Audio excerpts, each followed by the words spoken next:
असां जॾहिं बि उन सच साईं जी दावनि में ईंदा आहियूं या उनजे नाले ते कंहिं उत्सव जो आयोजन कंदा आहियूं त उनजो मक़सदु हूंदो आहे पंहिंजे जीवन खे सदराह ॾियो, पंहिंजे जीवन खे सही रस्ते सां हलायूं ऐं सही रस्ते ते हलाइण इन करे त जीअं असांजा कर्म चङा थियनि, छाकाणि त असां सभु इंसान पंहिंजे कर्मनि ते विश्वास ऐं यकीन रखंदा आहियूं। पोइ जहिड़ा असांजा कर्म हूंदा तहिड़ो ई असां फल पाईंदासीं। इन करे असां क़िस्मत खे लिखे खे एतिरो यादि न कंदा आहियूं जेतिरो कर्मनि खे यादि कंदा आहियूं। असां क़िस्मत जो लिखियो कॾहिं कॾहिं यादि कंदा आहियूं, जॾहिं कंहिंखे कोई घणो सुख मिले पोइ चवंदा आहियूं त पतो न आहे कहिड़ा कर्म करे आयो, या कॾहिं पाण खे दुख अचे त चवंदा आहियूं पतो न आहे कहिड़े जन्मनि जे कर्मनि जी सज़ा आहे। पर इहे लफ़्ज़ असां बार बार दोहराईंदा आहियूं त जेको कंदासीं सो ई पाईंदासीं। अॼु कंदासीं सुभाणे भरिणो पवंदो। जेका ॻंढि असां हथनि सां ॾींदासीं उहा ॾंदनि सां खोलणी पवंदी। तंहिंजे करे असां कर्मनि खे यादि तमामु घणो कंदा आहियूं ऐं कर्मनि खे यादि हक़ीक़त में असां इन करे कंदा आहियूं छाकाणि त असांखे पतो हूंदो आहे त जेको पुराणो कुझु थियो उहो त ठीकु आहे, पर असां पंहिंजो नओं जीवन त बहितर नमूने कयूं। इन करे असां ॾिसंदासीं इंसान जेके बि आहियूं असां कॾहिं बि कुझु करणु चाहींदा आहियूं असां भविष्य मुस्तक़बिल खे ॾिसंदा आहियूं त इन मुंहिंजो छा थींदो, केतिरो लाभ मिलंदो, केतिरी बहितरी मिलंदी, केतिरी इज़त मिलंदो, केतिरी इनकम थींदी, सभु कुझु असां भविष्य खे ॾिसी करे कंदा आहियूं। तंहिंजे करे कर्म जो खातो असांजे भविष्य सां जुड़ियल हूंदो आहे ऐं दुख सुख असांजे भविष्य सां जुड़ियल हूंदो आहे।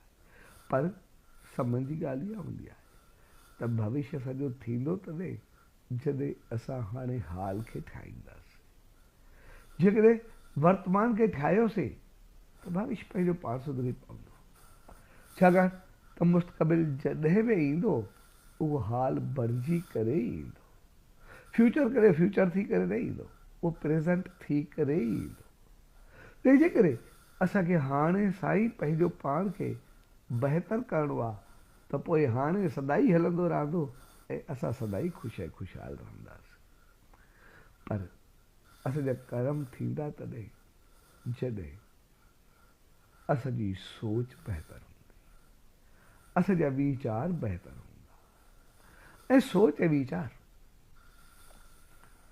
असांजा तहिड़ा हूंदा आहिनि जहिड़ा असां पाण हूंदा ऐं वरी जहिड़ा सोच ऐं वीचार हूंदा आहिनि तहिड़ा असां हूंदा आहियूं।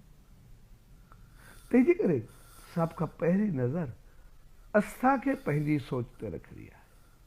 जेकॾहिं पंहिंजी सोच ते नज़र ते रखंदासीं त सोच जीअं ई बहितर थींदी सभु कुझु बहितर थींदो। तंहिंजे करे असां पंहिंजो ध्यानु पंहिंजी सोच उन सचे साईं सां लॻाए करे रखूं, छाकाणि त जॾहिं सचे साईं जी सोच सां असांजी सोच मिलंदी आहे, यानी असां ध्यानु कंदा आहियूं, नाम सिमरन कंदा आहियूं, जाप कंदा आहियूं, उनखे यादि कंदा आहियूं त पोइ उनजी सोच उनजूं रहमतूं असां में अचणु शुरू थी वेंदियूं ऐं पोइ असांजा वीचार तहिड़ा बणिजी वेंदा आहिनि। जॾहिं वीचार ई सचे साईं जी रहमत वारा बणिजी वञनि त पोइ असांखे कॾहिं कोई ग़लती थींदी न आहे ऐं जेकॾहिं ग़लती थींदी बि आहे त उहा बि बहितर थी करे थींदी आहे। तंहिंजे करे असां पंहिंजी सोच खे हमेशह बहितर रखूं, पंहिंजे ध्यानु ऐं वीचारनि खे हमेशह बहितर रखूं। जेकॾहिं ध्यानु सचे साईं जो हूंदो त पोइ कॾहिं दुख न खाईंदासीं। इन करे भगत साहिब जो मिसाल आहे कंवरराम साहिब जो।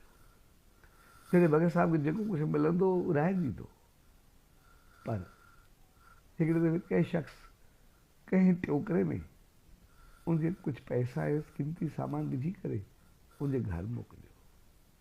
जॾहिं भगत साहब खे उहो ॿुधायो वियो त भगत साहब पुछो इहो टोकरो कंहिं आंदो, त उन शख़्स खे घुरायो ऐं चयो पुर तूं इहो छो कयो? चयोसि ईअं त सभ जे साम्हूं कुझु वठंदा न आहियो, त इन करे मूं सोचियो त पोइ ख़ामोशी में घर मोकिले छॾिया। तॾहिं भगत साहब चयो पुर तूं त लिख में कयो, पर मुंहिंजे सचे साईं खां छा लिखी सघंदो? उन खां त कुझु लिखियलु रहंदो ई न, उहो त ॾिसे थो ऐं फल ॾियण वारो त उहो मूंखे मालिक आहे। संसार मूंखे छा ॾींदो? वधि वधि थोरी शाबाश, कुझु नेकी या थोरी गिला, पर जेको मालिक ॾींदो उहा जेका रहमत हूंदी उनजो को अंदाज़ न हूंदो। तंहिंजे करे जॾहिं सोच उन सचे साईं जी हूंदी, यादि उन सचे साईं जी हूंदी, त पोइ असां कॾहिं बि विचलित न थींदासीं, कॾहिं बि असांजो जीवन डगमगाईंदो न। ऐं जॾहिं जीवन डगमगाईंदो त ज़िंदगी में कॾहिं डगमगाहट ईंदी बि न, ऐं असां सदाईं ख़ुशहाल रहंदासीं। ऐं उहो ध्यानु असांजो लॻे थो आम तौर हिकिड़ी शिकायत रहंदी आहे, जॾहिं नेम में ईंदा आहियूं, ध्यान में ईंदा आहियूं, मालिक जी यादि ईंदी आहे, त पोइ असांजो ध्यानु न आहे लॻंदो। पर हक़ीक़त में असांजो ध्यानु ईअं लॻंदो आहे जीअं हिकिड़ो सियार बुक उन खां बेहाल थी करे उनखे तमामु घणी उन लॻी पाणी जे ॻोल्हा में फिरंदो रहियो ऐं उनखे परे खां कुझु पाणी ॾिसण में आयो। हू उते पहुतो ऐं सकून सां पाणी पी एतिरो त आनंद महसूसु करणु लॻो जंहिंजो को अंदाज़ न।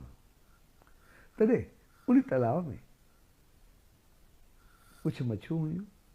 हिकिड़ी मछली सियार खे चयो तूं पाणी पीअण में एतिरो आनंदित छो थी रहियो आहे, तोखे एतिरी ख़ुशी छो, एतिरो तूं ॾाढो भाव सां पाणी कहिड़ी ॻाल्हि आहे, पाणी आहे तूं पीतो ठीकु आहे, इनमें छा आहे? तॾहिं सियार मछली खे खणी करे रेत ते उछलाए छॾियो ऐं मछली तड़फण लॻी। जॾहिं हू मरण जे कंधे ते ॼण पहुती अचे त सियार हिकदमि मछली खे खणी करे वरी पाणी में विधो ऐं मछली सकून सां साह खयो ऐं ॾाढो आनंद ऐं ख़ुशी महसूसु कई। तॾहिं सियार चयो जेका तुंहिंजी हालति पाणी खां बग़ैर हुई, साॻी हालति मुंहिंजी हुई। सो ध्यानु ॾे, उन मालिक जी रहमत बि असांखे ईअं मिलंदी आहे जॾहिं असांखे उनजे लाइ तड़फ हूंदी आहे, उनजी यादि हूंदी आहे।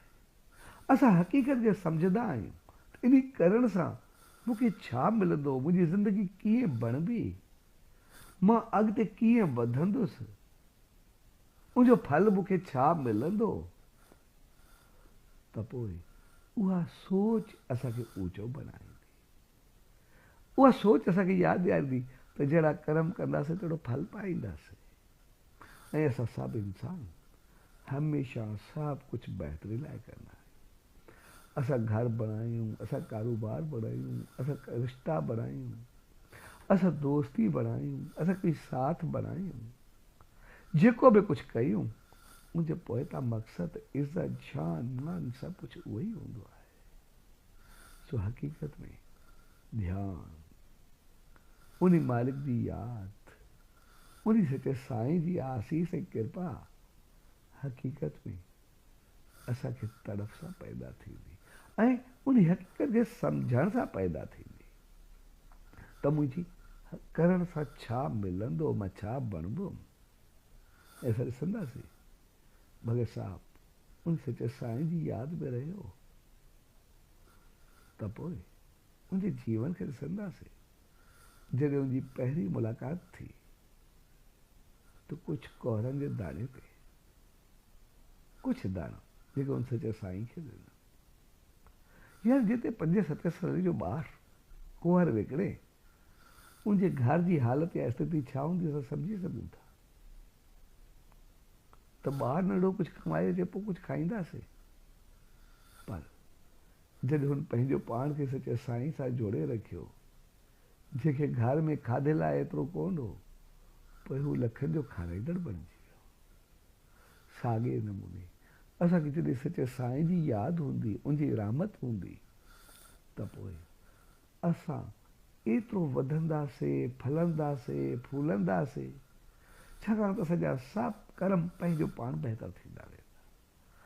हर असांजो अमल, असांजो आराम, असांजो घुमणु, असांजो कारोबार, असांजो उथणु वेहणु, सभु कुझु तपस्या त बणिजी वेंदो। सभु कुझु उहो सचे साईं जी रहमत बणिजी वेंदो। ऐं पोइ जेको ई कार्य कंदासीं, उहा जेका रहमत मिलंदी रहंदी, असां एतिरो त वधंदासीं जो संसार में सुख, शान, मान, समृद्धि सभु कुझु मिलंदो, पर अॻिते असांजे वञण खां अॻु में ई स्वर्ग जा द्वार खुलियल हूंदा।